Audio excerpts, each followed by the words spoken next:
No, it brings us to our next topic, which is bringing a dog to Japan. How does that work? Yeah, very, very complicated. It's easy, but it's complicated. So here's the thing. Basically, Japan requires one main thing. They don't want rabies coming into their country. So if you're going to bring a dog into Japan, you have to demonstrate unequivocally that the dog doesn't have rabies, and you do that in three main measures. The first is you have to get the dog a rabies vaccine, and then with more than 30 days later, you have to get a second rabies vaccine. Then you have to wait 6 months. And this is the thing that gets people. You have to wait 6 months to ensure that the efficacy of those vaccines was sufficient. And you do that by 6 months later, you have to get a titer test. And that tests to see how the dog's system is holding, if there's any rabies actually in there. But it's more than that. You have to get the test done by a USDA, if you're from the United States, a USDA certified veterinarian. So if you just go and you get on any regular veterinarian, it ain't going to work. And then you have to send, and that veterinarian has to send that to a very specific place, which is the University of Kansas. That's the only place that can do it. And then the University of Kansas does the test, and then they send the results. Then after you have those results in hand, you have to wait another window of time, which isn't escaping me, how long that is. That's why all these going. That's why all these will be ready in 2 weeks. That window of we began this process at the start of the year. It's now September. Aldi will be ready to go. The both dogs will be ready to go in 2 weeks' time. Then once you have the all that paperwork in hand, then 40 days before the dog arrives, you have to contact Japan Customs and you have to let them know that you're about to bring a dog to Japan and provide all the paperwork. They then review all the paperwork and will send you a clearance notice. And if you don't do that, they may I don't know if they'll actually go through with it, but they send you a warning. They said if you show up in Japan with a dog and you didn't go through that, they may it's like a legal infraction of some sort. Like they'll punish you somehow. So once you've got that clearance in hand, then 1 week before the flight, you have to go again to the USDA certified vet and get a health clearance and authorization that the dog's ready to go. So that's four documents, four certified documents. By certified, what I mean is it has to be by the USDA vet. It has to be on a particular form. It has to, as you know, knowing Japan and knowing the law, Japan is very, how do you say, what's a kind way to say anal about all the lines of code? Everything has to, down to the fact that it has to be blue ink. All that document has to be provided. And Wow. then you've got all that. They've got it all on their side. You've got all the documents in hand on your side. You bring your pet. You fly over to Japan. If you're lucky, the dog arrives, and within 12 hours, they'll pop out the other side, where you pick up your surfboards. If you're not lucky, the dog will stay in quarantine for some period of time. That's basically how you do it. Wow. Okay. Well, thank you, because I get a lot of questions about this. I did a video on the 10 most popular breeds in Japan, and Mhm. I knew the first question would be, how do I bring my dog to Japan? So,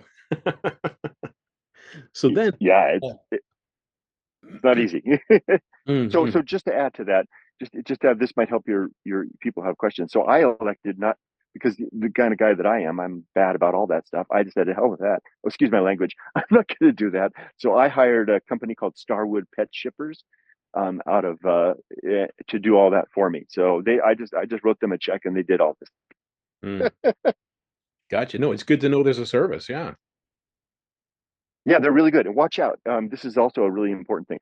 Um, Watch out. Some of the services, they're not all the same.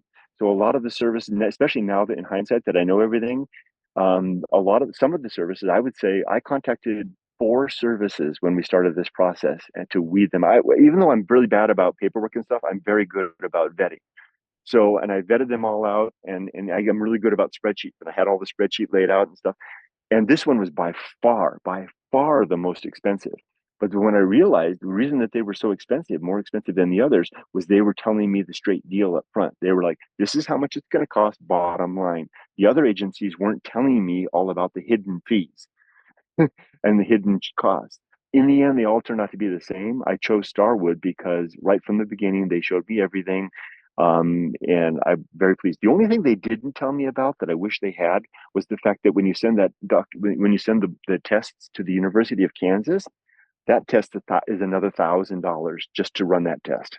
I didn't realize that. So that, Mm, okay. and it's not, so just the bottom line. So one last thing, if you're wondering how much did all this cost for two dogs to send them to Japan, at the current right now we're standing at $13,000 For 2 dogs. for two dogs. Okay. I was thinking about asking, but, it's kind of, you know, so I'm Yeah, thinking for no, offering no, information, yeah.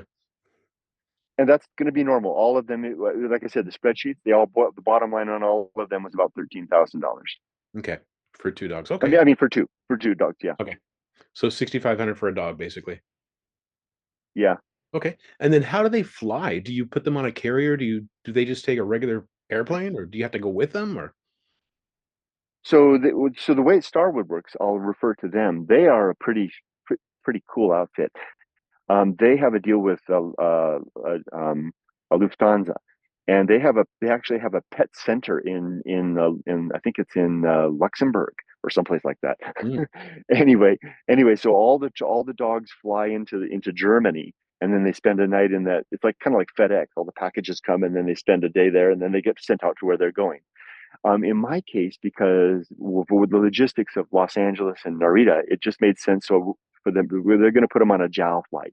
So what'll happen is, and they'll fly as cargo. So they sent me about a month ago the two crates for the dogs. That comes with the deal, right? They send the crates.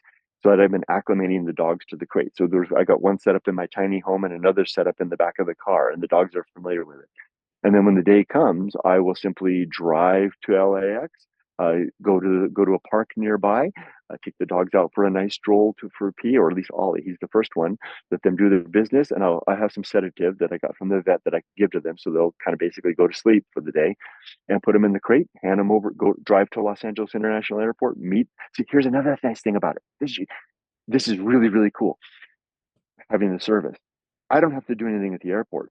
There will be an agent from the shipper meeting me at Los Angeles International Export. I literally hand the crate and the dog to the shipper, and I leave. And they then take the dog through customs.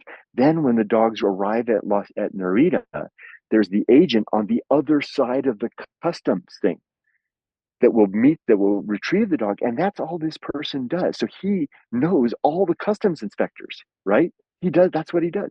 And he will personally escort the dog through customs, walk them out, and meet my wife where they at the other side. That's the part that I was really willing to pay the money for, because I didn't want my dogs alone in the mechanism of the airport between the airplane and the gate, right? mm, that kinda white glove door-to-door service, that's amazing. That's Love exactly what it is. Right. Yeah. And I love the idea that like there's some inspector like in the quarantine area that's like, well, this document was done in black ink, not blue ink. And I've got a guy there that's like, never mind, you guys are idiots. And he's Japanese. The guy on the other side is a Japanese person, my agent. And that this is that's worth everything for me. Hey, if you enjoyed that clip, you can watch the full podcast right up here, or you can see some more clips right about here.